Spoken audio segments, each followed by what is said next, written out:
Bueno, muy buenas tardes. Bienvenidos al seminario de Ciencias Atmosféricas para quedarse en casa. Este seminario lo estamos haciendo cada 15 días y recuerden que todos están muy invitados a participar en este seminario. Se pueden registrar en la lista de correos que están viendo ustedes en su pantalla. Si quieren seguir recibiendo información sobre los futuros seminarios que estamos realizando. También, si ustedes quieren participar en el seminario, tienen algún tema en particular que quieran exponer o presentar sus trabajos, nos pueden enviar una propuesta a nuestros correos a jaramillo@atmosferaunam.mx o a dosage@atmosferaunam.mx. Todos los temas relacionados con ciencias de la atmósfera son bienvenidos. Entonces, si ustedes quieren hablar de sus proyectos de tesis, acaban de hacer una publicación o quieren hablar de alguna publicación reciente que tengan, son muy bienvenidos a participar en este seminario. Bueno, el día de hoy tenemos el gran placer de tener al doctor John Freddy Mejía, que nos va a hablar de sistemas convectivos organizados y sus conexiones transcontinentales. Un poco del doctor John Freddy, él es un investigador en ciencias atmosféricas del Instituto de Investigaciones del Desierto y profesor de la Universidad de Nevada.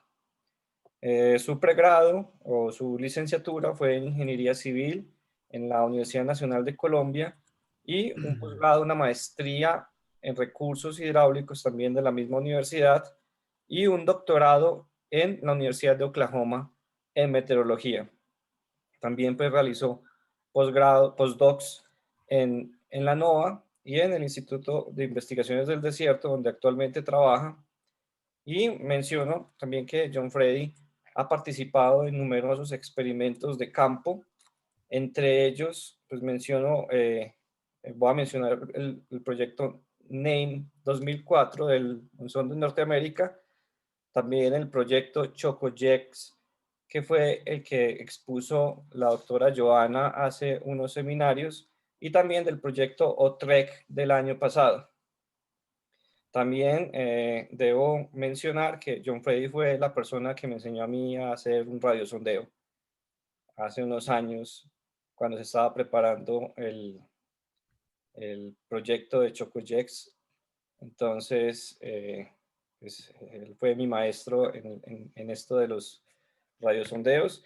Y también, pues, él ha dedicado su investigación a destilar las observaciones para entender procesos y desarrollar modelos atmosféricos.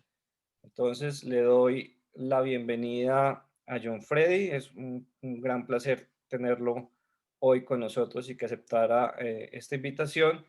Y quiero comentarles que al final de la sesión vamos a hacer una ronda de preguntas dirigida por la doctora Christian. Se va a dar prioridad primero a las preguntas usando el micrófono.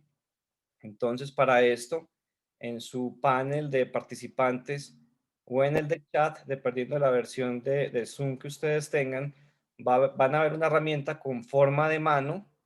Ustedes van a presionar ese botón para indicar que quieren participar y Cristian les va a dar a ustedes la palabra. Después de las preguntas, usando el micrófono, entonces también se le va a permitir la participación de las preguntas en Facebook y por último las preguntas en el chat de Zoom. Y bueno, John Freddy, muchas gracias por estar con nosotros y te permito aquí que puedas compartir tu pantalla.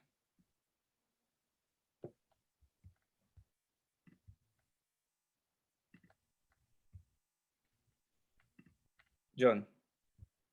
Estoy con esta, tratando de compartirla. No sé si ya pueden ver mi Sí, pantalla. sí, ya la podemos ver. Bueno, muchas gracias Alejandro y Cristín. Estoy en realidad muy complacido de poder estar en este espacio con ustedes y atendiendo a la invitación. Creo que Es un mecanismo de diseminación e intercambio de la investigación en Latinoamérica y poder contribuir y participar no solamente en las discusiones que se han dado desde, no sé, creo que desde marzo, desde que tienen este espacio, ha sido muy enriquecedor y también es muy bueno ver las caras y encontrarnos con muchas personas que no vemos desde hace mucho tiempo a través de este ambiente y estoy muy complacido de estar acá con ustedes. Eh, eh, Creo que esta es una oportunidad muy grande para mí para entrelazar dos tipos, investigación que he hecho a lo largo de mi trayectoria investigativa, eh, desde que era un estudiante en el 2002, desde el 2002 en Oklahoma hasta hoy día que ya soy un profesor y poder conectar los puntos de esa trayectoria tratando de una forma muy ambiciosa de hacer una conexión geográfica y de procesos que yo llamo eh, conexiones transcontinentales alrededor de los sistemas convectivos. Entonces vamos a irnos desde Colombia en Sudamérica hasta Arizona en Norteamérica. Creo que va a empezar al revés y quería empezar, eh, a ver acá, reconociendo pues que este trabajo y muchas de las cosas que voy a mostrar hoy son contribuciones de otros investigadores, de otros artículos de investigación y muchos de los que yo voy a presentar con mi nombre incluido son también las contribuciones de docenas de investigadores y estudiantes pues, que conocí en esa trayectoria geográfica e investigativa. Y también gracias a los que nos ayudan a crear esta ciencia, empezando pues con mi instituto e instituciones no solamente de México y Colombia, sino también de Estados Unidos que han contribuido con la investigación para aprender lo que son los procesos atmosféricos en esta región. Bueno, quiero empezar hablando un poquito de mi instituto, solo un par de minuticos, diciendo que el DRI no es una institución muy grande, sin embargo es parte del sistema de educación superior del estado de Nevada. Tiene un sistema híbrido del gobierno y trabaja también como una institución privada y nos da una flexibilidad muy grande para trabajar en temas investigativos en áreas de la atmósfera, ecosistemas, hidrología, ciencias y analítica de datos, también con problemas ingenieriles y vinculando muchos de los problemas ambientales con los de la vida, incluida la medicina, genética. Entonces, es un instituto que bastante ambicioso en el área, en las áreas que cubre. Somos trabajamos más o menos 40 o más de 40 disciplinas en las áreas del medio ambiente. En total somos hoy día más de 550 personas, incluyendo estudiantes y científicos. Y tenemos una gran cantidad de laboratorios que nos permiten avanzar en las ciencias, incluido trabajos desde en todos los continentes del planeta, incluida Marte y trabajos alrededor no solamente de problemas del desierto, sino también problemas del trópico, que es, por ejemplo, una de las razones que nos tiene hoy hablando acá. Trabajamos a través de grants, somos una institución soft money, pero también trabajamos con nuestras instituciones hermanas, que son la Universidad de Nevada, y somos profesores del sistema de educación superior, donde tenemos un posgrado en ciencias atmosféricas, y allí educamos a nuestros estudiantes de posgrado. También tenemos un pregrado en física, pero nos enfocamos más en maestrías y doctorados, y allí educamos a la siguiente generación de científicos en temas del agua y de la atmósfera.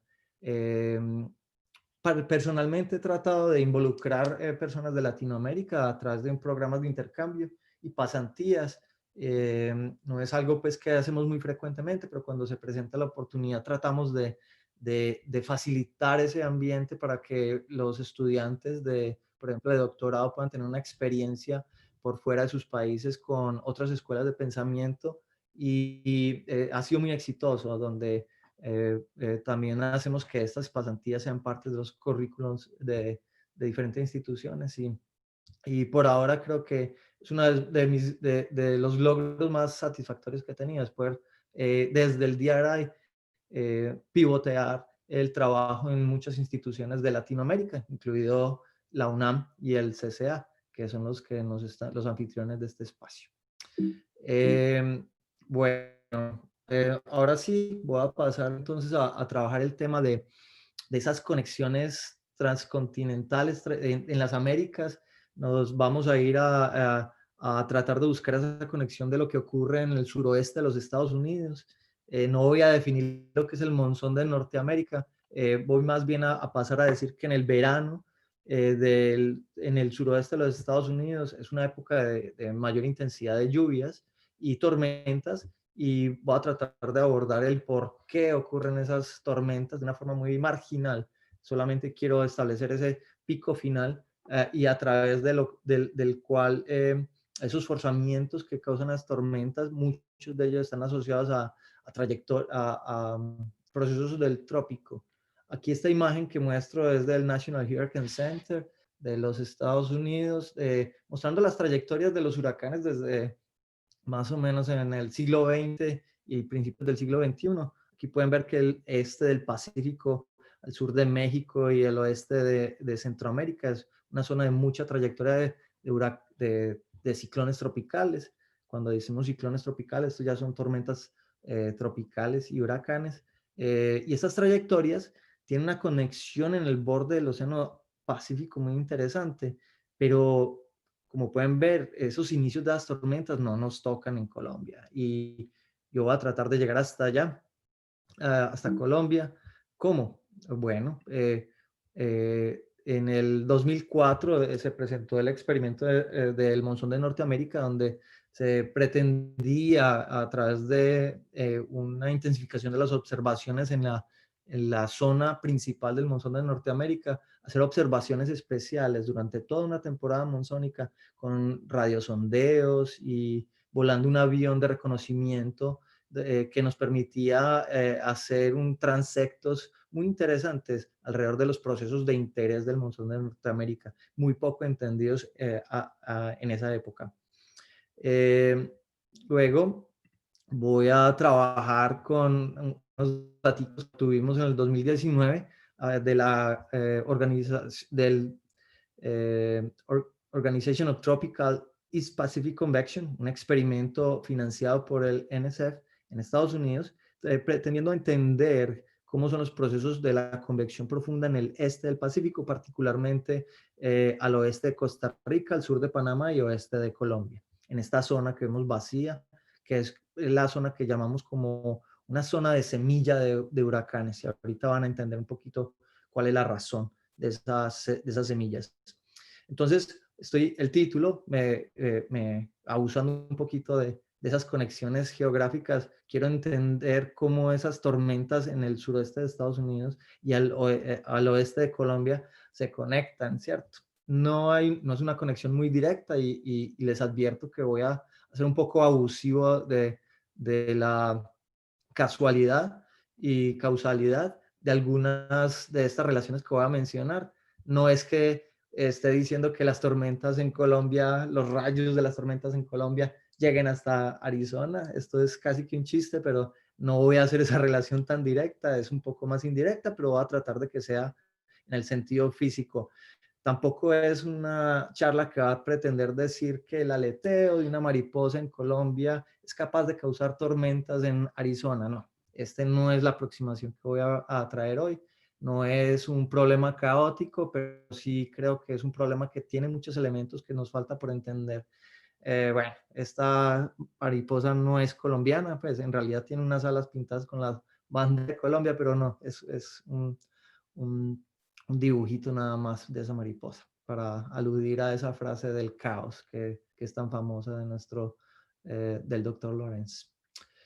Bueno, la investigación que nos trae Serra en su trabajo muy famoso en Journal of Climate, ella hizo un rastreo de las ondas tropicales del este en esta banda tropical y nos pinta aquí en este mapa de arriba, panel de arriba, unos contornos del número de tormentas, perdón, de ondas tropicales del este, la mayoría de ellas que incursionan sobre el Atlántico y el Caribe y el norte de Sudamérica y que llegan, pasan Sudamérica, Centroamérica, perdón, y se propagan en el oeste del Océano Pacífico.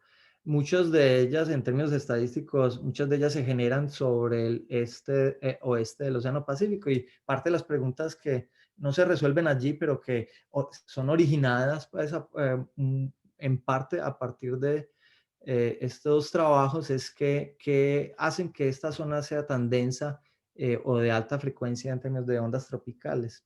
Las ondas tropicales, les recuerdo, son ondas que se propagan en la onda tropical del este hacia el oeste y muchas de ellas originan huracanes y tormentas tropicales y están vinculadas varias de esas tormentas tropicales a las ondas tropicales. Entonces, aquí se muestra que la zona de iniciación de tormentas en el mapa de abajo es del oeste del Pacífico, es una zona de alta densidad de iniciación de tormentas. Y bueno, muchas de las preguntas que uno quiere abordar es cuáles ondas tropicales se convierten en huracanes. Y otra de las que vamos a tratar de abordar hoy es qué origina esas ondas del este, qué origina que esta región del oeste del Pacífico sea una zona de mayor densidad de ondas del este con respecto al Caribe. Bueno, en la costa sur, en la costa pacífica de México, las ondas tropicales tienden a ser muy activas en términos convectivos. Aquí estoy pintando, aquí estoy mostrando la animación de a partir de imágenes satelitales, el paso de una onda tropical, ahorita la vamos a ver con más detalle, y lo que vemos en negrilla y en colores en realidad son nubes profundas mostrando que ese paso de esa onda tropical está causando mucha actividad convectiva al sur del Golfo de California y también en las planicies costeras del noroeste de México, la zona de Hermosillo, Sonora y Sinaloa, y también algunas tormentas generadas a partir de esa, que luego va a ser la conexión de este paso, esta onda en la zona de Arizona y Nuevo México. Entonces, aquí también podemos ver que esta onda tropical se convirtió luego, fue declarada en tormenta tropical en julio 13 del 2004, y esta fue uno de los eventos observados por el experimento del monzón de Norteamérica que les voy a mostrar luego. En este artículo de BAMS, de Adams and Conry, que compila unas ideas muy fuertes del avance que se tenía hasta entonces, de los ingredientes de sinópticos, diurnos y de mesoescala, que incluidos en el monzón de Norteamérica, se pintan esta caricatura elementos como, por ejemplo, el paso de las ondas tropicales al sur o sobre el sur de México, y cómo algunas de ellas activan sistemas convectivos de mesescala. Aquí para los que no son familiarizados, los sistemas convectivos de mesescala, que yo llamaré a lo largo de mi presentación como MCS de su sigla en inglés, Mesoscale Convective Systems, son sistemas racimos de lluvia y convección organizada que duran normalmente 3, 6 horas. No entra en el rigor de la definición de un sistema convectivo de mesoscala. Es suficiente decir que son sistemas lo suficientemente durables como para producir perturbaciones en la atmósfera. Algunas de ellas, por ejemplo, capaces de activar una surgencia de humedad, moisture surge, a lo largo del Golfo de California, que actúa como un canal de esa energía liberada o empujada por estas ondas tropicales y los sistemas convectivos de mesoscala. Entonces, esas surgencias de humedad son capaces, gracias a esa canalización que existe y atrapamiento por estar desplazándose hacia el norte, en el hemisferio norte, alcanzan regiones como el sureste de los Estados Unidos y han estado asociados a tormentas de mucha intensidad y eventos extremos en general en el suroeste de los Estados Unidos. Algunos de esos sistemas convectivos de mesoscala ocurren incluso sin que hayan ondas tropicales, y en algunas oportunidades las convective outflows, las corrientes en la parte baja de las tormentas son capaces de activar lo que llamamos surgencias de humedad pequeñas, que comparadas a las grandes son por debajo, duran por debajo de un día, mientras que las asociadas a sistemas sinópticos por ejemplo, las ondas tropicales, y no solamente están asociadas a ondas tropicales, pueden durar 2 hasta 5 días, pero típicamente de 2 a 3 días. Cuando pasa una surgencia de humedad de este tipo, en Yuma, típicamente se ha definido como que se tiene una surgencia de humedad cuando hay un cambio en la dirección del viento, y el viento, esto es un meteograma de anomalías de parámetros de superficie. El viento cambia del suroeste en una forma muy consistente, persistente por varios días. Eh, Asociado a ese flujo de masa de humedad de unas masas frías y tropicales, existe un aumento en la presión, un aumento en la humedad, en la temperatura de rocío, y un decrecimiento de la temperatura. Entonces, esta es como más o menos una respuesta normal de lo que se ve dentro de una surgencia de humedad vista desde Yuma, Arizona, que es un sitio de referencia para definir las surgencias de humedad que son normalmente de gran escala. Eh, en este caso, como les mostré más temprano, en julio 12 del 2004, que fue el año en que ocurrió la campaña del North America Monsoon Experiment, el experimento de monzón de Norteamérica, ocurrió esta onda tropical que estaba incursionando al sur de México. Ya generó varios sistemas de mesoescala, o estuvo asociado a la iniciación y de sistemas convectivos organizados relativamente largos e intensos, y queríamos, se aprovechó el avión que se tenía a disposición para hacer un transecto, que ya les voy a mostrar con detalle, de lo que era una surgencia de humedad desde sus inicios. Entonces se tuvo suerte de no solamente observar el primer día del sistema de urgencia, que me estoy anticipando, pero les voy a mostrar esa radiografía que se alcanzó a obtener con el avión, y también cómo evolucionó al siguiente día a lo largo de todo el Golfo de California. Este trabajo se hizo como parte de mi tesis doctoral, y estoy muy orgulloso de este trabajo porque involucró no solamente campañas de campo, fusión de datos, mezclar datos de avión, con diferentes plataformas en superficie, en altura. Involucró no solamente ayudar en el diseño de las campañas, sino también trabajar activamente en la intensificación de las redes en la región. También tuvo componentes de modelación. Entonces, considero que fue un trabajo bastante completo que me permitió abordar con diferentes herramientas problemas del orden pues, científico, del estado del arte en ese entonces, y que luego me disparó a seguir motivado a trabajar en esas direcciones. Entonces, este ejemplo fue relativamente exitoso. Fue un caso donde se capturó, despegando desde Mazatlán, un día en el que ocurrió una surgencia de humedad, disparado, como mostraré, por esos sistemas de sinópticos. Uno de ellos fue el paso de la onda tropical, que se muestra acá en este análisis a 700 hectopascales de líneas de corriente, una vaguada que se ve que está incursionando en el sur del Golfo de California, con otros requisitos o ingredientes que voy a mostrar con más detalle acá. Nuevamente, este es el loguito de NAME, es un loguito que tengo con mucho aprecio, y que facilitó un gran conocimiento en lo que es el entendimiento del monzón de Norteamérica. Bueno, este es un transecto horizontal. Aquí ven la trayectoria del avión saliendo desde Mazatlán, volando, y no solamente volando en la horizontal, sino también subiendo y bajando, y cada que vemos una barba es porque el avión está subiendo y bajando, contrastando otros tipos de estrategias de observación donde se lanzan sondas desde un mismo nivel. No, aquí se usó el avión como si fuera la sonda y el mismo avión tenía sensores que nos permitía observar a un segundo de resolución el ambiente por el cual se iba moviendo el avión. Entonces, para eso, entonces, para observar un evento que se propaga cerca de la superficie, o sea, por debajo de los 2000 metros de altura, entonces significaba que el avión tenía que volar, hacer transectos de este a oeste y arriba hacia abajo para poder capturar esa estructura tridimensional y más o menos cómo ha evolucionado en el tiempo. A la izquierda ven un corte a lo largo de este punto A y B sobre el Golfo de California y un análisis de esas observaciones obtenidas a través del avión. Y se ven dos cosas que llamaban mucha curiosidad.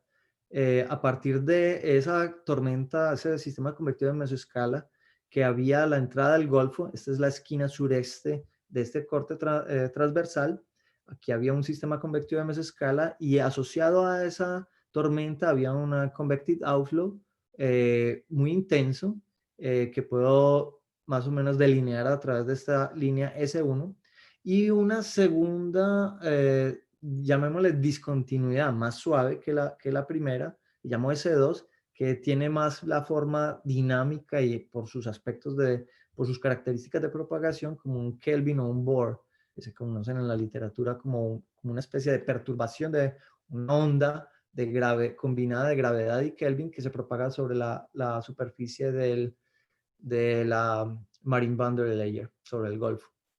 Entonces, consideramos que esta es como la primera radiografía de una surgencia de humedad en su iniciación.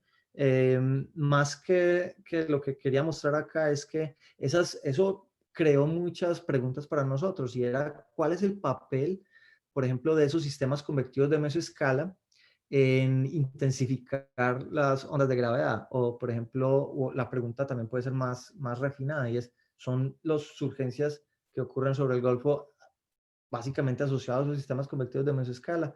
Bueno, entonces la plataforma en general nos permitía abordar ese tipo de preguntas, entonces con datos ya más climatológicos de 16 años de imágenes satelitales, se escogieron un número de 112 surgencias de humedad medidos a través de las observaciones en Yuma, en Arizona, y también con las imágenes de satélite del GOES se clasificaron sistemas convectivos de mesoescala.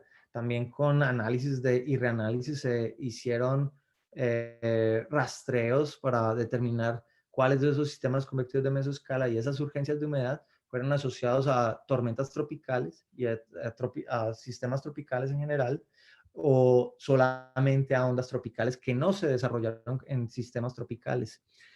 También se hizo el esfuerzo de caracterizar y discriminar cuáles de esos sistemas surgencias de humedad están asociados a un sistema convectivo de mesoescala en la entrada del Golfo y comparado con aquellos que no tenían asociado a un sistema convectivo de mesoescala en la entrada. La hipótesis en general era que según lo que ya habíamos visto con nuestras observaciones, era que los sistemas convectivos de mesoescala y los outflows asociados a ellas y los gradientes de presión ayudaban a fomentar esa iniciación de esos surges, y parte de la hipótesis también es si esos surgencias de humedad también son más intensas cuando tienen sistemas convectivos de mesoescala. Entonces, esas son las preguntas que queríamos tratar de responder con estas observaciones. Una característica importante es que aquí es muy difícil también discriminar qué es primero a veces o qué es más fuerte, si el sistema sinóptico o el sistema convectivo de mesoescala, porque muchas veces esos sistemas sinópticos disparan sistemas convectivos de mesoescala. Entonces, hay una mutualidad, una vinculación entre ellas que es muy difícil separar y aislar. Y solamente a través de modelación uno podría, y de pronto análisis más finos, separar el esfuerzo que cada una ellas hacen en crear surgencias de humedad. Entonces, aquí muestro cómo asociado a las surgencias de humedad, ahí existen más sistemas convectivos de mesoescala cuando hay surgencias de humedad. Y esto era más o menos esperado porque cuando tenemos más humedad en los niveles bajos de la atmósfera, asociadas a masas de aire que se propagan desde las masas de aire tropicales o del sur del Golfo de California. Se espera que es aire más inestable y también está asociado a la formación de más sistemas convectivos de mesoescala. Entonces, nuevamente, esto es muy difícil realmente aislar que un sistema convectivo de mesoescala está asociado a una surgencia y una surgencia está asociada a un sistema convectivo de mesoescala, porque es como el problema del huevo y la gallina, ¿cierto? Entonces, con imanes satelitales contábamos pues tormentas y nubes muy frías que las caracterizábamos como tormentas, y cuando estas masas de tormentas asociadas a los sistemas tropicales y tormentas tropicales pasaban, incursionaban por el sur del Golfo, veíamos que se asociaban más tormentas también en la entrada del Golfo, y a medida que las tormentas tropicales se iban moviendo hacia el oeste, típicamente hacia el oeste, algunas de ellas también se meten al Golfo, pero aquí solo estamos mostrando tormentas que se mueven hacia el oeste. Asociadas a esas tormentas había una masa de tormentas, una región de alta frecuencia de tormentas que se movía hacia el norte, muy conforme con lo que esperábamos de las urgencias de humedad.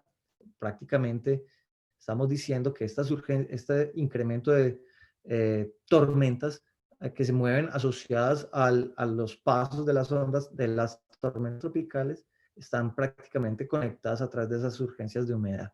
Esto era relativamente entendido en la literatura. Lo que queríamos entender es qué pasa entonces cuando hay sistemas convectivos de mesoescala asociados también a esos pasos de las tormentas tropicales u ondas tropicales. Entonces, una cosa que vimos rápidamente, haciendo compuestos desde Puerto Peñasco, un lugar al norte, en la axila de este Golfo de California, un sitio donde se contaba con observaciones por varios años de globo piloto, con vientos en altura. Se hicieron unos compuestos de 6, 7 años, estimando el promedio de los vientos cuando habían surgencias, cuando no habían surgencias y cuando habían surgencias asociados con sistemas convectivos de mesoescala a la entrada del Golfo. Nuevamente, aquí mostrábamos que no solamente las surgencias de humedad muestran una característica más fuerte del viento del sur, esto es una componente a lo largo del Golfo, o sea, el viento que va más o menos en esta dirección, en este eje del Golfo. Entonces, con surgencias de humedad, el viento tiende a ser más fuerte y con una característica que se conoce como el Golfo de California, el chorro del Golfo de California, el chorro de bajo nivel del Golfo de California, muy atado a esas urgencias de humedad. Cuando no existían sistemas de convectivos de mesoescala a la entrada del Golfo, eran significativamente más débiles esas urgencias de humedad.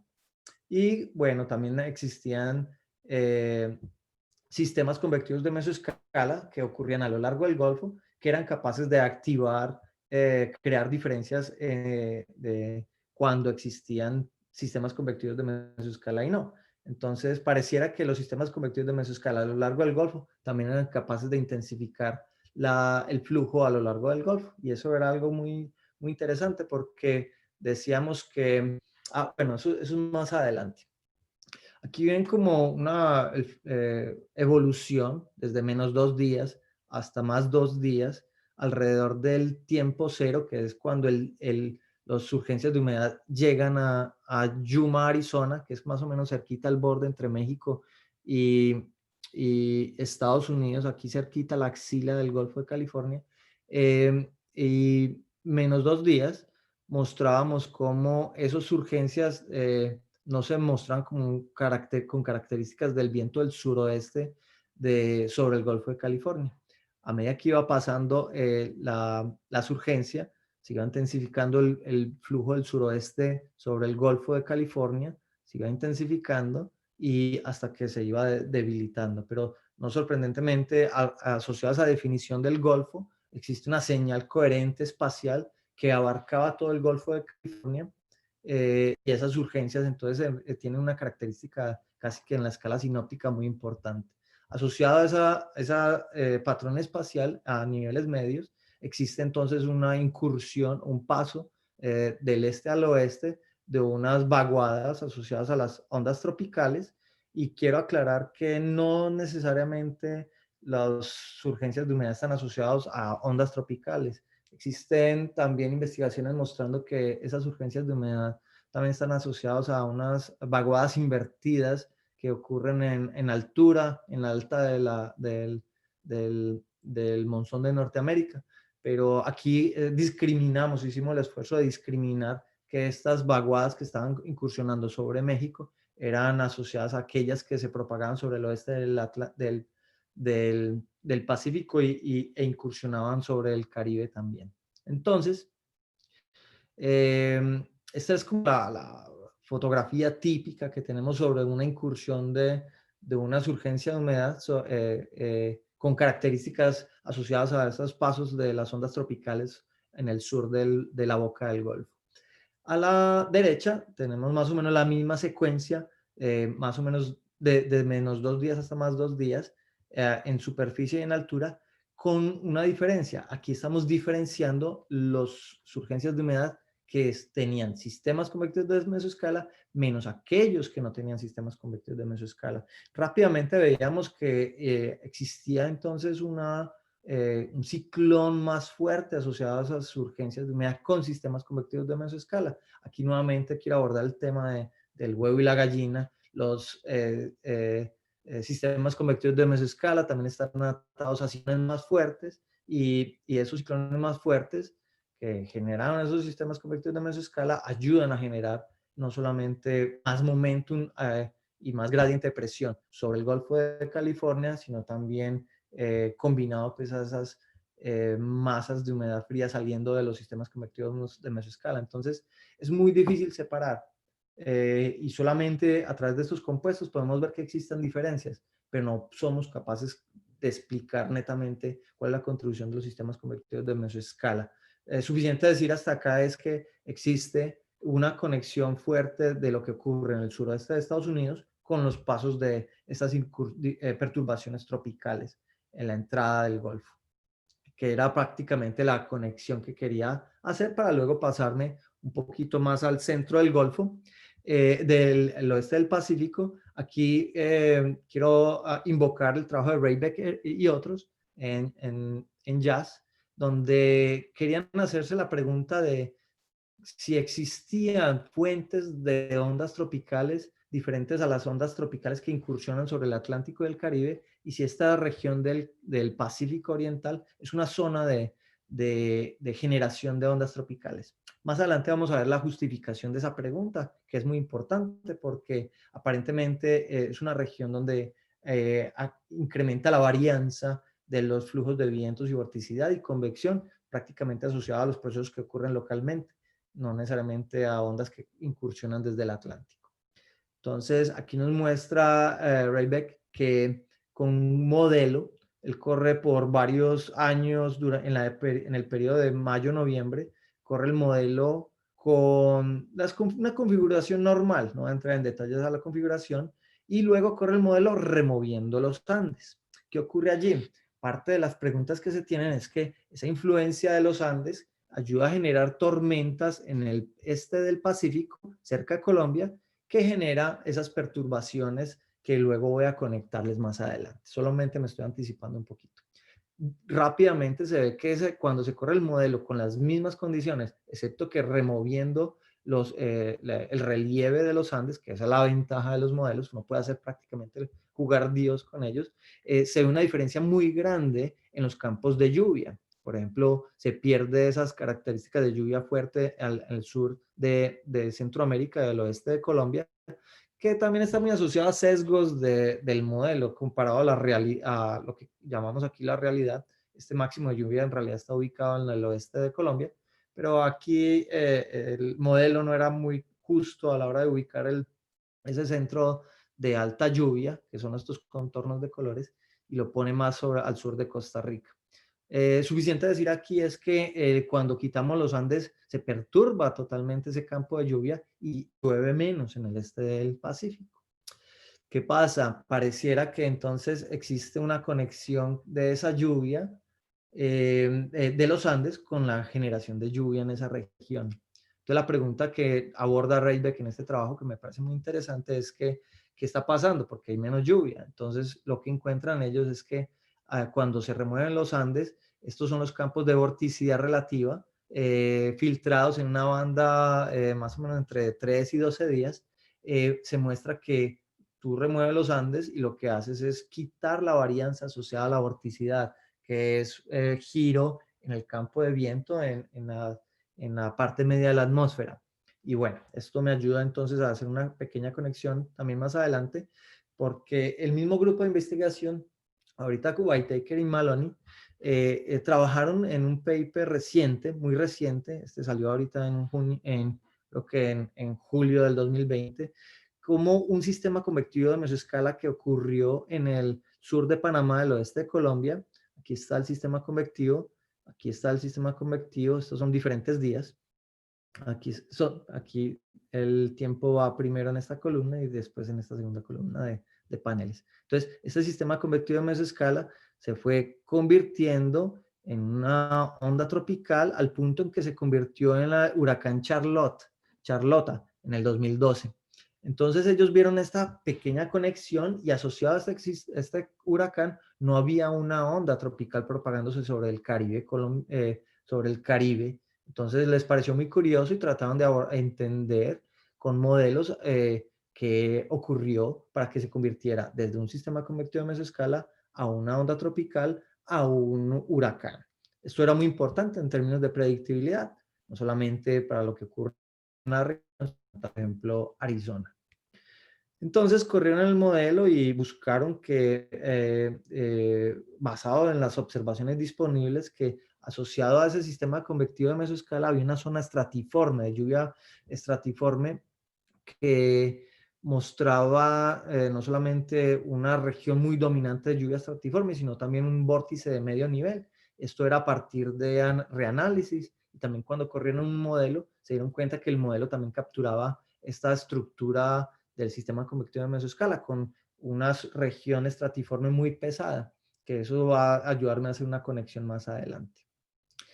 Su trabajo fue muy juicioso y considero que hicieron una muy buena análisis de cómo surgió desde un sistema convectivo de mesoescala a un huracán y usaron una herramienta muy básica pero muy importante a la hora de ver cómo se transforma la energía de energía total en el ambiente a una energía cinética, más que todo transformada en giro, que en este caso es vorticidad, resolvieron la ecuación el balance de vorticidad y separaron por componentes y se dieron cuenta rápidamente que la tendencia no era algo muy importante.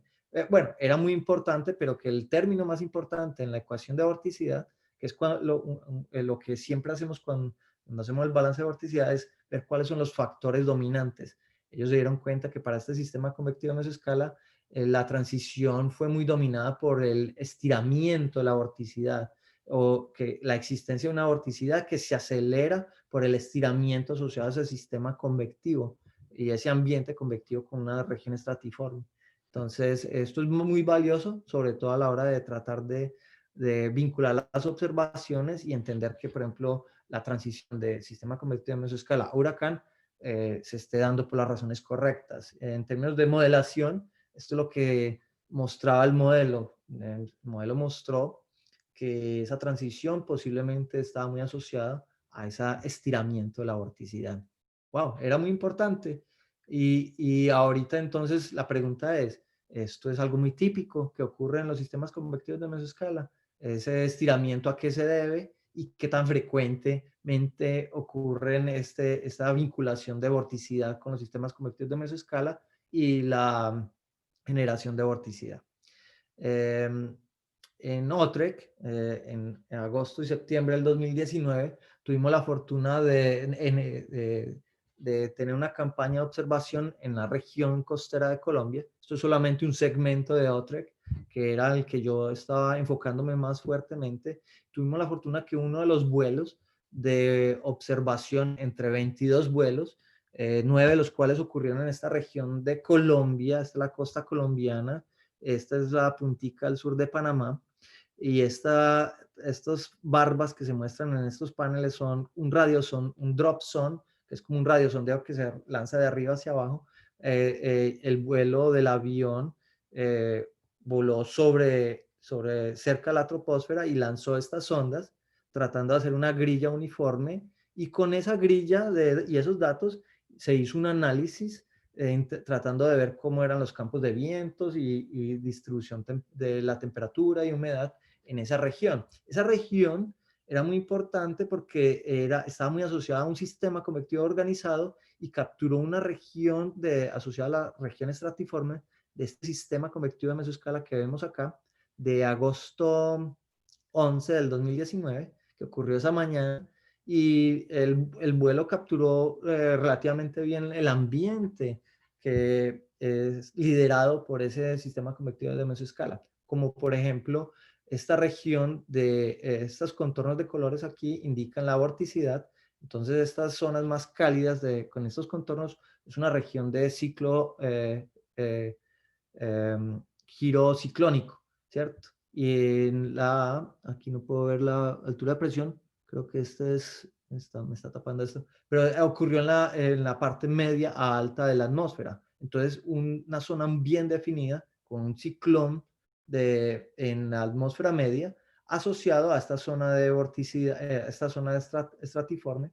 Y aquí quiero indicar que una característica importante de estos sistemas convectivos de mesoscala es que muchos de ellos ocurren en la costa colombiana, algunos de ellos ocurren en asociación al paso de ondas tropicales, pero varios de ellos ocurren pues por las condiciones ambientales que existen en esa región, que es una región muy lluviosa, y otros colegas han presentado, no solamente en este ambiente, sino en la literatura, cómo esta región es tan lluviosa y cómo puede a veces tener récords de lluvia. Pero la pregunta que quiero abordar acá es, por ejemplo, ¿cuáles son los ingredientes que tiene este sistema convectivo de mesoscala a partir de estas observaciones? Y uno de ellos que era muy importante porque era una evidencia que muestra que lo que indicaba ahorita más temprano el trabajo de Whitaker y Maloney, era que asociado a esas regiones de mesoescala, de regiones precipitación estratiforme, había unas vorticidades que no es sorprendente en todo el mundo. Estas regiones estratiformes de los sistemas convectivos de mesoescala tienen asociados unas regiones de vorticidad, pero no todos ellos forman ese tipo de estructuras. Lo importante de este tipo de estructuras es que ayudan a mantener y a que el sistema dure por más tiempo, y también ayudan a que los sistemas se muevan en dirección hacia abajo de la cortante, ¿cierto? Cortante abajo. Entonces no va a entrar en el detalle de la riqueza de información que existe en este análisis, que además está todavía bajo revisión, pero ya fue sometido a este journal, al Journal of Geophysical Research in Atmospheres, sino que esto es como un anticipo de lo que estamos viendo con esos datos, la riqueza que tienen esos datos a son de propaganda. Si lo quieren ver, todavía tenemos otros 9 datos en la región, otros 9 vuelos en la región que explorar, que examinar, ejercicios de modelación y análisis profundo de los datos, pero este vuelo, como por ejemplo, nos brinda ya como evidencias de la existencia de un ciclón de mesoescala en la atmósfera media asociada a esa zona estratiforme. Más detalladamente, asociado al avión, también existía un radar. El radar miraba hacia abajo, era un radar láser, un Hypercloud Radar. Miraba hacia abajo y colocado a ese análisis que se hizo con las sondas, podemos ver acá que este ciclón, estas líneas son la vorticidad relativa, y que estas zonas positivas son vorticidad relativa positiva, es un ciclón que está ocurriendo a niveles medios de la atmósfera. Aquí pueden ver su distribución en la vertical, y que está colocado en una zona de precipitación estratiforme muy organizada. Viento abajo, el viento se mueve de este a oeste en la parte alta de la atmósfera acá, de este a oeste, perdón. Existen nuevas celdas que se están generando, y que parte de estas nuevas celdas, su dinámica puede estar respondiendo a este ciclón de niveles medios, pero no quiero entrar en esos detalles, esto ya es algo muy especulativo. El punto es que los datos nos están brindando observaciones que también nos ayudan a relacionar que, por ejemplo, que esta zona de vorticidad está también asociado a lo que llamamos un top heavy, un perfil de distribución de masas de la tormenta que tiende a tener una barriga más fuerte en la parte alta de la atmósfera. Esto es muy importante en términos de los procesos convectivos predominantes que ocurren en la región, y esta zona de alta pendiente del flujo de masa está muy asociado a estiramiento en la vertical atmosférica, que esto prácticamente nos está mostrando que hay stretching, que hay estiramiento de ese vórtice, y que muy congruentemente con lo mostrado en el estudio anterior con la modelación, nos está mostrando que es posible que el estiramiento de la vorticidad sea un mecanismo predominante en la generación de vorticidad y la intensificación de un sistema convectivo de mesoescala a una onda tropical y posiblemente a un ciclón tropical o un huracán. Entonces, solamente con modelación creo que podemos avanzar esta componente, y aquí quiero pasar entonces, ya casi para terminar. Este mapa es muy importante para mí porque me dice muchas cosas acerca de los procesos que están ocurriendo convectivos, y el mapa muestra la relación del espectro de frecuencias en una banda muy de alta frecuencia de 2 a 3 días, ya después de remover el ciclo diurno. Cogemos los campos de lluvia del GPM y los promediamos y tenemos valores diarios, y sacamos el espectro de frecuencias de 2 a 3 días, que es la mínima onda que podemos sacar con ese espectro de frecuencias con valores diarios, y la relacionamos con aquella de los 3 a los 10 días. ¿Qué vemos en esta imagen? Muchas cosas importantes desde mis ojos, pero particularmente es que las zonas azules son zonas donde domina las frecuencias más lentas, que son aquellas asociadas a las ondas del este, mientras que los valores blancos y los valores más rojos son aquellas donde hay también una influencia de esas ondas tropicales, pero encima de ellos hay una varianza de alta frecuencia, de más alta frecuencia, de los 2 a 3 días, que resalta que, por ejemplo, en la costa colombiana hay una varianza más alta que la que contribuye a las ondas tropicales. Esto es muy importante en términos de los procesos locales y vincula mucho o invoca a pretender, esto es casi que muy hand waving, ¿cierto? Pero a decir que son zonas donde el acoplamiento suelo-atmósfera es muy importante. Esto ocurre mucho sobre Colombia. Entonces, aquí hablamos de una onda de los 2 a 3 días, pero también quería resaltar que sobre la costa de las planicies costeras del noroeste de México existen valores muy cercanos a uno, donde se quiere decir que las bandas bajas de las bandas de alta frecuencia de 2 a 3 días son muy importantes, y estas son básicamente aquellas asociadas a sistemas convectivos de mesoescala. Entre ellas existen regiones muy grises y muy desordenadas, pero sabemos que esta es una región sobre el oeste del Pacífico de muy alta frecuencia de ciclogénesis.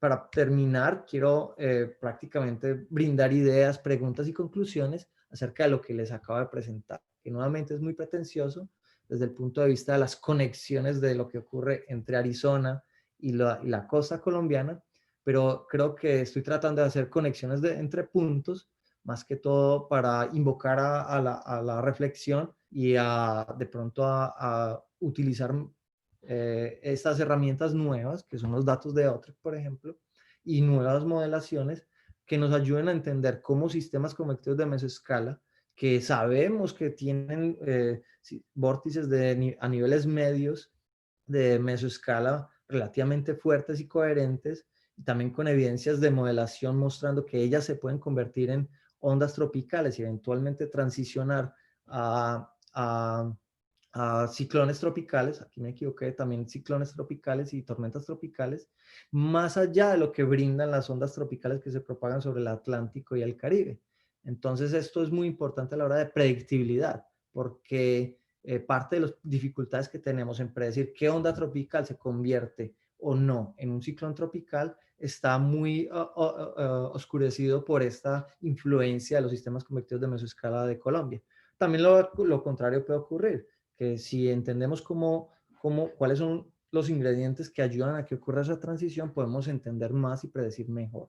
Bueno, entonces estos sistemas, estas ondas tropicales, ya vimos que están muy asociados a las urgencias de humedad a lo largo del Golfo de California, que pueden también disparar tormentas en Arizona. Estas son las conexiones que quiero hacer hoy y con esto quiero agradecer su atención y pasar a preguntas en caso de que las tengan, que estoy seguro que deben haber varias. Muchas gracias. Muchas gracias, John, por tu excelente presentación. Me gustó mucho todo lo que hablaste, bastante interesante. Quiero invitar a todos ustedes a que si tienen una pregunta, ocupen el botoncito de levantar la mano para que yo les pueda activar su micrófono. ¿Alguien tiene alguna pregunta?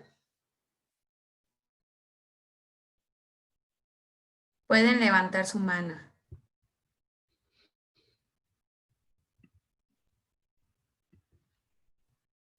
No, por el momento nadie. Me equivoqué. Los dejaste atónitos. Seguro Bueno, es que nadie tiene una pregunta.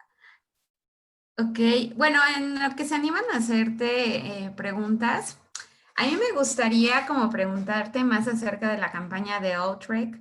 Creo que tú estuviste más en la parte de Colombia, ¿verdad? O sea, se llama el Niquí. sí, Sí. en la zona de Nuquí, donde teníamos un sistema de radiosondeo que fue diseñado para, tenía muchos objetivos. Uno de ellos era ver la evolución en el tiempo de lo que estaba ocurriendo con el avión costas afuera, ¿cierto? Entonces el avión no volaba todos los días, el avión no volaba todo el día. Simplemente queríamos anclar en el tiempo ese ambiente atmosférico para caracterizar los vuelos que ocurrieron esporádicamente a lo largo de 2 meses. Entonces, era uno de los objetivos. Nuki, ese era uno de los objetivos de Nuki. También Nuki estuvo ahí, fue un dato asimilado por las casas de asimilación de datos y de generación de los pronósticos y el estado del tiempo. Entonces fue también una herramienta para mejorar los pronósticos y poder dirigir qué días era bueno volar o no con los objetivos de OTREC. Entonces, y otros objetivos que Nuki tenía otros objetivos. Por ejemplo, uno de ellos era caracterizar la intensidad y variabilidad del chorro del Chocó, que es un tema que nos han venido hablando en este espacio varios presentadores y no lo mencioné hoy específicamente para eso, para darnos un descanso al respecto, pero creo que la vinculación de lo que ocurre en el chorro del Chocó con esas tormentas, sistemas convectivos organizados, es muy fuerte, ¿no? Nuevamente no lo mencioné hoy, pero era algo que todos estos componentes están atados. Los datos de OTREC, no tengo un link acá, pero seguramente los van a encontrar con Google y todos esos datos están a disposición y son de libre acceso. Son muy organizados, los está diseminando el ENCAR, UCAR-ENCAR, y después de registrar se pueden obtener estos datos y que están empezando a dar bastantes frutos. Por ejemplo, evidencias de la existencia de un ciclón, una vorticidad a niveles medios, que fue muy bonito verlo en este caso tropical. ¿Alguien tiene una pregunta, cierto? Sí, hay una pregunta por Orlando Peña. Le voy a activar su micrófono.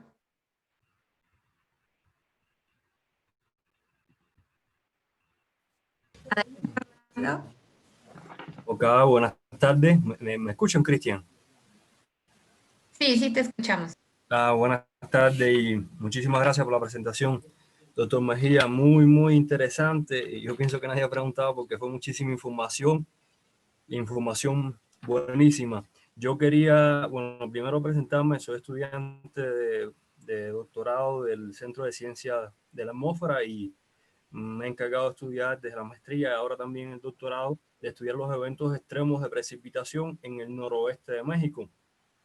Entonces quería preguntarle, en lo que ha visto, si los sistemas convectivos a mesoescala que ha observado en el sureste de Estados Unidos y en el noroeste de México, si hay una preferencia que estén asociadas a algún determinado sistema meteorológico, ya sea ciclones tropicales vaguadas invertidas u ondas tropicales.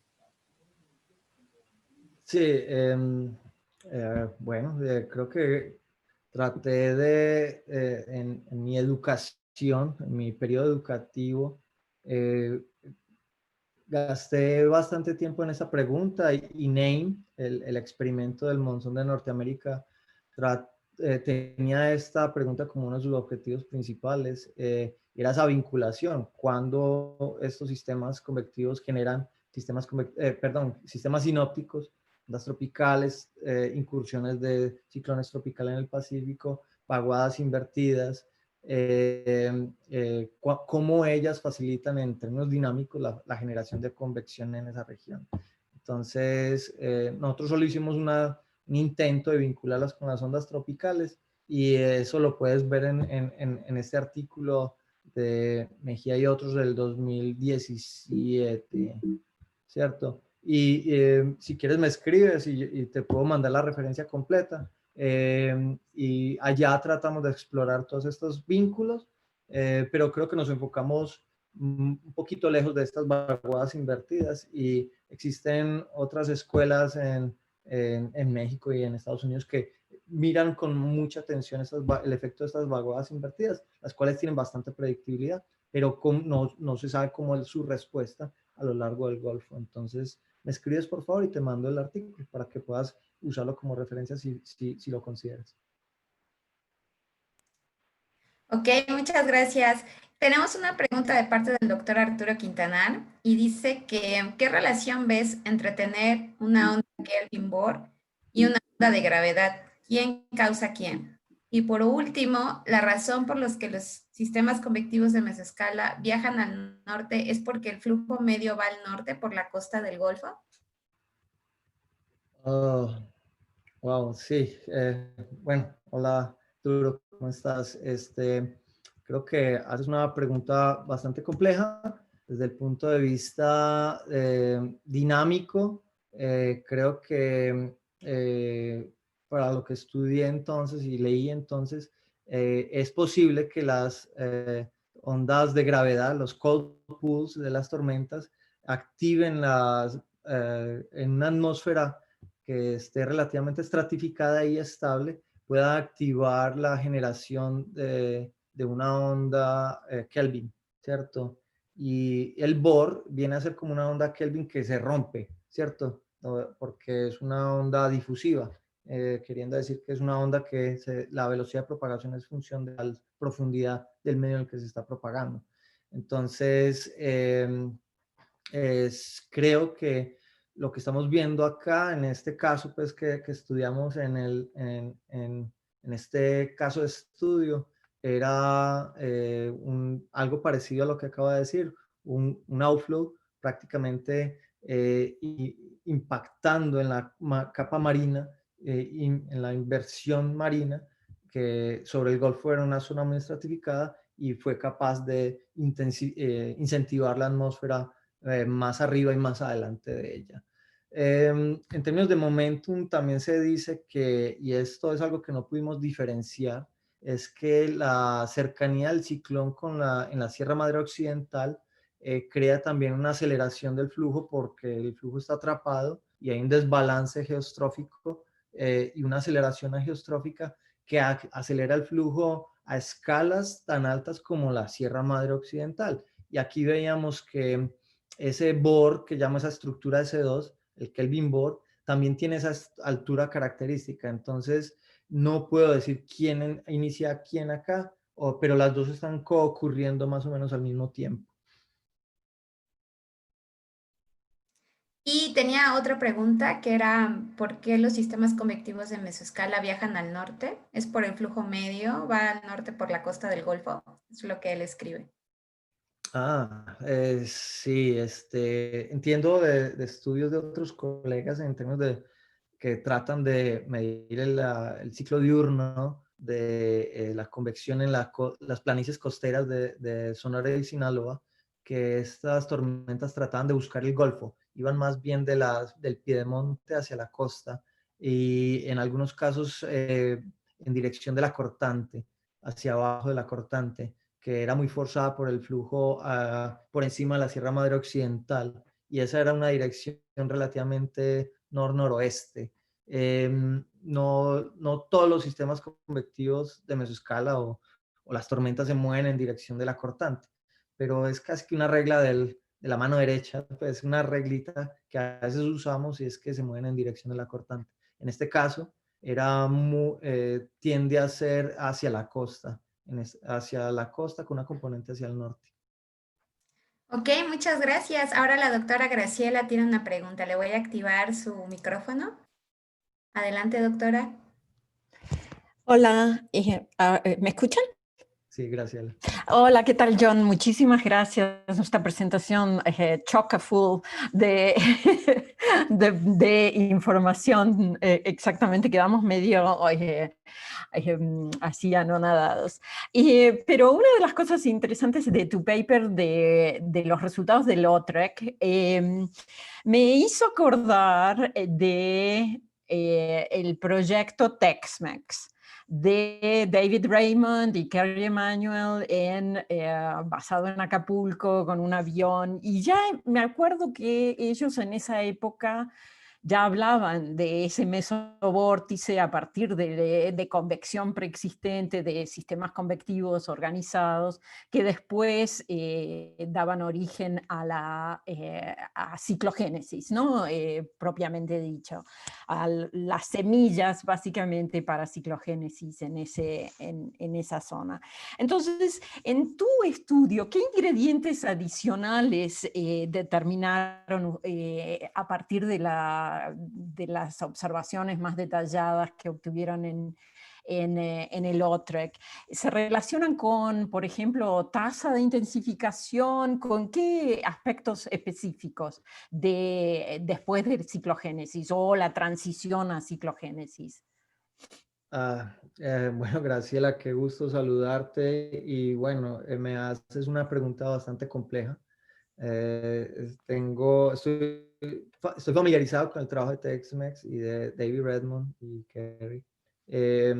Y mucho del trabajo que se ha hecho alrededor de intensificación de sistemas convectivos de mesoscala a ciclones está muy asociada a la coherencia o ubicación de ese mesobórtice con respecto a la baja de bajo nivel, ¿cierto? Bueno, es prácticamente un faro que nosotros tratamos de seguir, esos estudios que ellos hicieron desde entonces.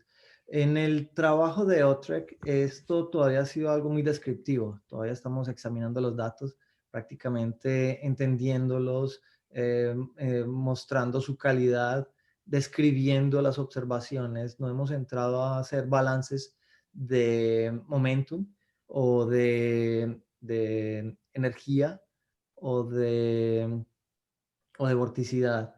¿Por qué? Creo que todavía estamos muy temprano en ello. Creo que nos falta todavía entender las observaciones y de aquí abordar algo que creo que se vuelve un trabajo muy dispendioso, que es trabajar con modelos para tratar de hacer esa vinculación o reconciliar las observaciones con lo que se ven en los modelos. Entonces, en términos de ingredientes, nosotros solo tratamos de ubicar como lo que canónicamente muestra una tormenta como con lo que dinámicamente y termodinámicamente se cree que puede ser un forzamiento. Y de hecho, nuestras descripciones han sido un poco especulativas hasta ahora. Entonces, creo que solamente hasta que entremos a trabajar los modelos o de pronto muchos vuelos más y una mirada más profunda a las observaciones, de pronto podemos entrar a resolver esa pregunta que nos hiciste tan compleja, la cual es del orden pues de las preguntas que trata de abarcar Lautrec en general. Okay. Gracias por la pregunta, pero no tengo una respuesta. Entonces, un follow-up. Entonces, creo que decías que habían tenido 9 vuelos en esa misma región y entonces lo que estás indicando es hacer composites porque en todos los vuelos observaron estos sistemas convectivos de mesoescala. ¿Me puedes poner de nuevo la gráfica esa? Que se veía lo del hyper y todo eso que estaba súper fascinante. Esa. Sí, porque entonces... Son 9 tienen, vuelos, decías, pero ¿cuántos? no todos observaron un sistema convectivo de mesoscala. Y una de las Ah, estrategias de otra, que a diferencia de muchos experimentos de campo, era que no se escogía el ambiente atmosférico que se observaba. Era algo relativamente aleatorio. Se decidió observar la misma región más o menos a la misma hora con el mismo patrón de vuelo. Más no vamos a volar hoy porque hoy hay una onda tropical. Vamos a volar hoy porque hoy hubo un sistema convectivo de mesoscala. Entonces, basado en eso, los 9 vuelos que hubo, en realidad 3 de ellos capturaron sistemas convectivos de mesoscala. Algunos otros estuvieron asociados con unas perturbaciones sinópticas no necesariamente claras y otras con ambientes relativamente claros o con convección relativamente esparcida.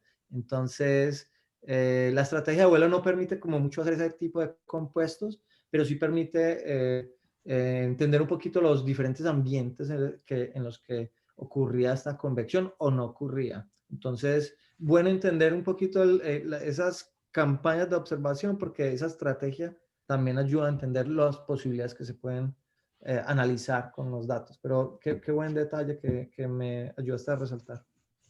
Ok, muchas gracias. Bye. Ok. ¿Alguien más tiene alguna otra pregunta? ¿No? Anímense antes de que terminemos la sesión de preguntas. ¿Tiene Arturo otra pregunta? Adelante, Arturo.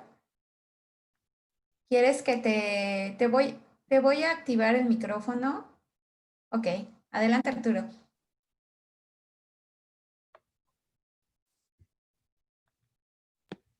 Ya, ¿me escuchas? Sí, claro. Gracias. Gracias, John, qué bueno escucharte y verte otra vez. Oye, decías algo sobre el stretching causado por un top heavy condition, ¿no? Y lo que quería preguntar era, pues, ¿qué causa ese top heavy? Porque pues, probablemente es lo que es la causa y luego el efecto es el stretching, ¿no? Bueno, es un punto débil de mi discusión y vale la pena. Tu pregunta es muy oportuna porque nuevamente entramos a preguntarnos qué hay en la región que cause que estas tormentas tengan unos perfiles top heavy. Nuevamente, para recordarle a los demás, es más que todo una distribución de la masa y de la liberación de calor que se centra más en la parte alta de la atmósfera, contrastando en otras regiones donde tiende a ser más central y más abajo. Esto es muy referente a los regímenes de convectivos y las fuerzas existentes que son capaces de brindar esa masa o concentración de masa en la parte alta de la atmósfera. ¿Qué causa ese top heavy? Creemos que una gran combinación de fuerzas. Una de ellas es una onda de gravedad que se propaga sobre los Andes colombianos, que crean una región en la parte media de la atmósfera más fría y que posiblemente esto esté haciendo que esa región más fría tenga una zona de aceleración, una buoyancia más alta, más fuerte.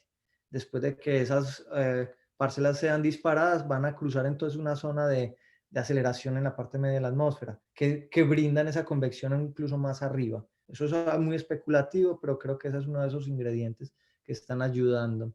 Otra es que la convergencia de bajo nivel es bastante consistente, muy atada a la zona de convergencia intertropical y posiblemente es la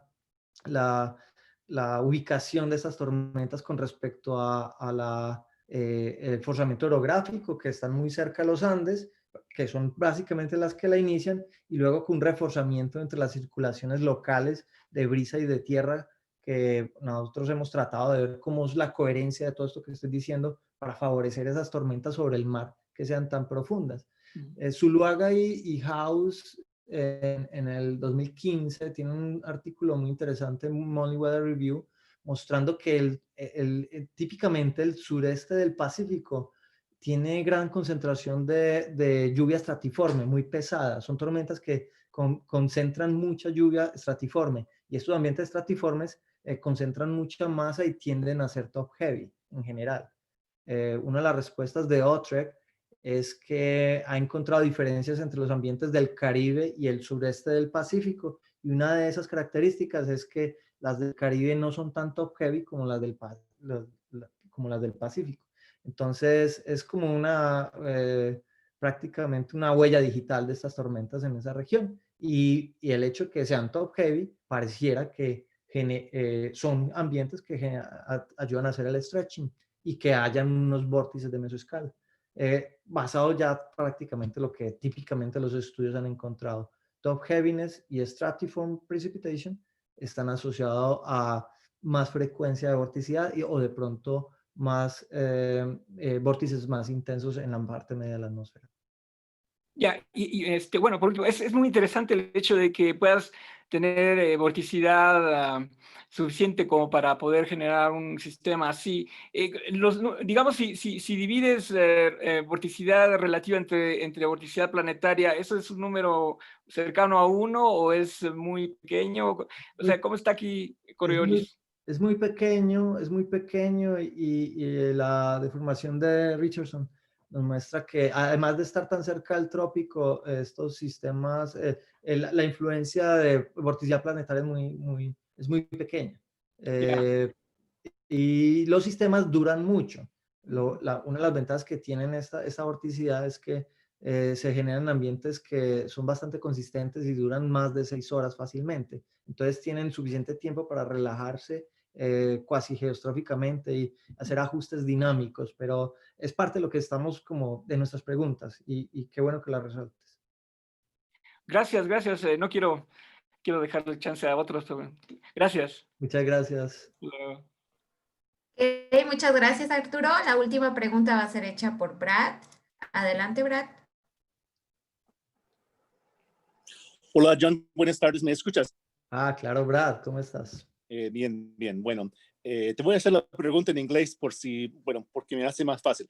Sorry, I'm going to ask the question in English because it's easier for me.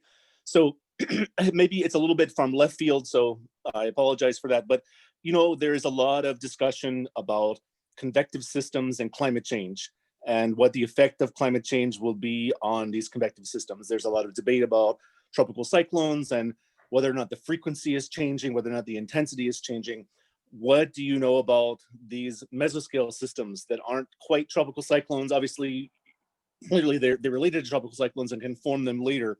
But do you know anything about the possibility of climate change affecting the frequency, the intensity, the location of these mesoscale systems in Central America and all up through the monsoon regions of Mexico and down into South America?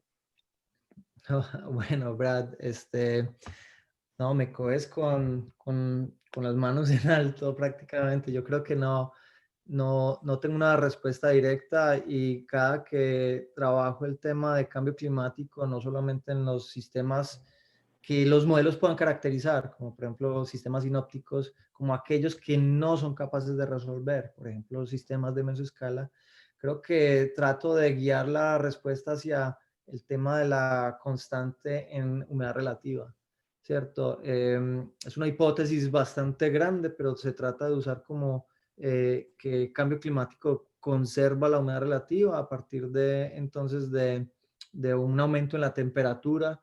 Tenemos que para que conservar la humedad relativa también tendría que aumentar la humedad en la atmósfera. Muchos de estos ambientes convectivos de mesoescala son muy sostenidos por el ambiente seco en altura, en la parte media de la atmósfera, y que se benefician mucho de la evaporación y el entrainment que ocurre en partes medias de la atmósfera. Por ejemplo, este vórtice que vemos acá en esta pantalla, me sirve mucho para atacar esta pregunta, está asociado a convergencia en niveles medios de la atmósfera, y eso hace que entre un aire seco y relativamente más frío a la tormenta, porque está absorbiendo, y ese stretching en realidad está compensado con convergencia a niveles medios. Y eso diría yo que si tenemos un ambiente generalizado por cambio climático un poco menos húmedo, ¿cierto? Estaríamos más húmedo, pero también al mismo tiempo más caliente. De pronto no estamos favoreciendo que exista ese forzamiento, esa boyancia adicional que ocurre a niveles medios de las tormentas de mesoscala. Creo que esto ya está muy lejos de mi alcance, muy lejos de mi entendimiento, pero trato de conectar los puntos de esa forma, pero es muy interesante tu pregunta y creo que hacia allá queremos llegar como comunidad, ¿cierto? Poder ser capaces de decir que como diferentes ambientes de mesoscala pueden cambiar ante escenarios de cambio climático, porque allá están las respuestas que podemos encontrar en el orden de eventos extremos, ¿cierto?